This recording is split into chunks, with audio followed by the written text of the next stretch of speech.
perfect. He's a very large man. Hey there, heroes. Emmett and Ken here with No Comics for Old Men. We're gonna stick to independents this week now. Ken's back. I think that's what the show is gonna be. You get plenty of Marvel and DC from all the other people. We actually grew up loving independents, so we're gonna stick to the independents. We're even gonna do some reachbacks. So the first book we read this week was America Rotty on Action Lab, Danger Zone, number 5. This book is hysterical. Very few books make me laugh out loud. This is a laugh out loud book. I have read number 1 and I think number 3, also hysterical. What do you think, Ken? This is my first introduction to American Karate, number 5, and it's hilarious. Just like you said, it's funny. Definitely adult humor, not for kids. Not for kids. There's some rip, but it's funny, ultra violent, and I mean, if you like your comics to just be fun, then this is a great comic for you. I mean, there's no deep story or characterization. It's more or less just fun, silly, and violent. Not that that's a bad thing, but that's what it is. And offensive. And yes. If you've been watching, we like offensive. Yeah, offensive. It's offensive in a good way. Yes. It's offensive, funny. Yeah. And not in a scary way, or it's just hysterical. You can tell by the name. It's a great invented name, and it's good stuff. Yeah, if anybody watched Venture Brothers, if you just picture a comic about a guy like Brock Sampson who knows karate and just basically goes around punching people's faces off, there you go. Yeah, it's good. Now, Ken's going to talk about another Aftershock book that he's been reading. Yeah, after Emmett had introduced me to the actual publishing company of Aftershock, I was looking for some other books to see if they were as good as Unholy Grail, and yeah, they are. The stuff I've read so far has been really good, so I would recommend checking out the company as a whole. The book that I read is called Worldreader. It's a science fiction book. It's issue 5 just came out, so I kind of read all 5, so I'm getting a better idea of how the story goes, but basically similar to kind of the movie Interstellar, where Earth is kind of dying, the resources are drying up, and we're sending out teams to look for habitable alien planets, and they happen to find a bunch of them that would support life, but for some reason all the alien civilizations that they find have been wiped out, and they don't know why. And that's basically what the story is about, them trying to find out why. And the main character is a psychic who can communicate with the dead spirits of the aliens. So as the story goes on, she finds out why. I don't want to ruin the story because the reveal in issue 5 is pretty cool. But it's really good sci-fi, very, very great imagination. Art's very cool, kind of almost like a little kind of like animated artwork almost. Looking like a more high-scale animation, but very good story as it develops. And like I said, the reveal to why the aliens are gone it's a pretty good twist. And I would definitely recommend checking the book out. And if you're into this or Unholy Grail, definitely look at more Aftershock titles because they're definitely worthy. And I'm sure in the next couple of segments we'll probably be reviewing more Aftershock stuff. Yeah, I got to catch up to him. I read number 1 and I dug it. I really dug the art. So, give it a check out. I'm going to read the other 5 and catch up to him, and we'll be reading number 6 too. Now I'm going to talk about some quarter books, 50-cent book, dollar bin books.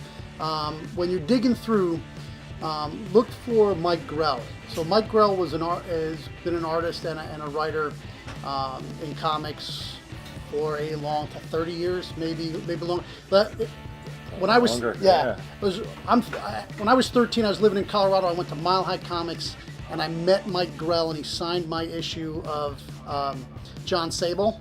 Now, I brought this up in an earlier video, so if you watch it, you'll hear it then. If anybody finds that issue, it says to Emmett, Mike Grell, and a little drawing on it, I'll buy that back.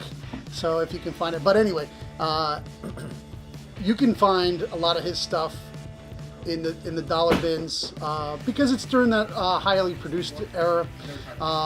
Plus, some of the books haven't been made movies of or anything, like Warlord. Funny, a lot of his character looked alike. Warlord. They all look like him. Like Warlord kind of looks like him. Yeah, but that's a great book from Yeah. DC, Warlord. Excellent book. They did some adaptation of it in the Justice League Unlimited cartoons they ran a few years ago, where they actually, they meet the Warlord. You get to see him in action, which is very cool. He did an unbelievable Green Arrow series. I've never read that. Longbow Hunt. Oh, the Longbow Hunt it's killer. In fact, I think a lot of the television show, they've stole a lot of that stuff from the Longbow. Some people think they took it from the Kevin Smith. I don't know. Go if you can, you'll find it. They're very inexpensive. He also did Shaman's Tears on Image. He did John Sable on First. He's done a ton of work. Star Slayer. Really always good quality art, always good quality story, and you can get it for a song. And he's very inventive with characters, and he's always very solid. Continuity's good. I can't say enough about him. Go check out anything by Mike Grell, and like I said, you'll find it. Come down to our quarter in 50-cent boxes, and you'll find some of his stuff well read.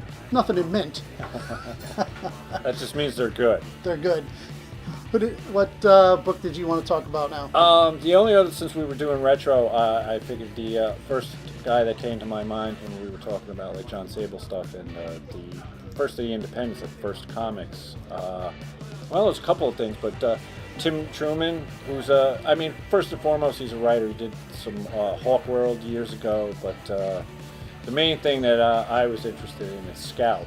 It's probably like the 80s or 90s. Yeah. It's a pretty old book, but again, it's good quality, and it's one of those things where stands the test of time. It's poignant now. Yeah, it deals a lot. I mean, it's another post-apocalyptic kind of thing, and it centers around a character who's a half Apache, and just basically his travels through post-apocalyptic America and how the world's changed. And I mean, nowadays it might be like, another apocalypse book, but I mean, when it came out in the 80s, they weren't really doing a lot of stuff like that. And it's still a very original take, has a little Western feel to it. Right. Big Texas stuff. So if you like stuff set in Texas. I really love Tim's art style too, man. Yeah, he has a really good, sort of, actually, it's weird because him and Mike Grell have similar styles. Right. I mean, not like I think they're both Joe Kubert alumni. School. Truman definitely is. I know he is. I don't know about Grell. He might have been before Kubert actually formed the school, but Truman did go to the Kubert schools. I'm pretty sure he did. Also, Tim Truman did a bunch of album covers, and I want to say he's done a couple of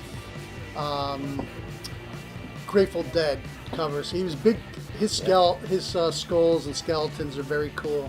So he's a blues guitarist too. Yeah. Because there is an issue with Scout where there's actually one of the characters is in a band. It's like a blues band that plays around, and they did a flexi disc where they actually played a song that was featured in the comic, and it was Tim Truman and his band that actually played the music. It's pretty good. I have the floppy somewhere. It's probably got off of quality, but it's actually a pretty good song, and he's an amazing blues guitarist too, on top of being a good writer and an artist.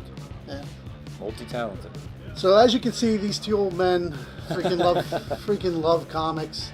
If you have any suggestions, go ahead and put it in the down in the bottom in the comments. Please subscribe and keep reading comics. That's it. Keep reading.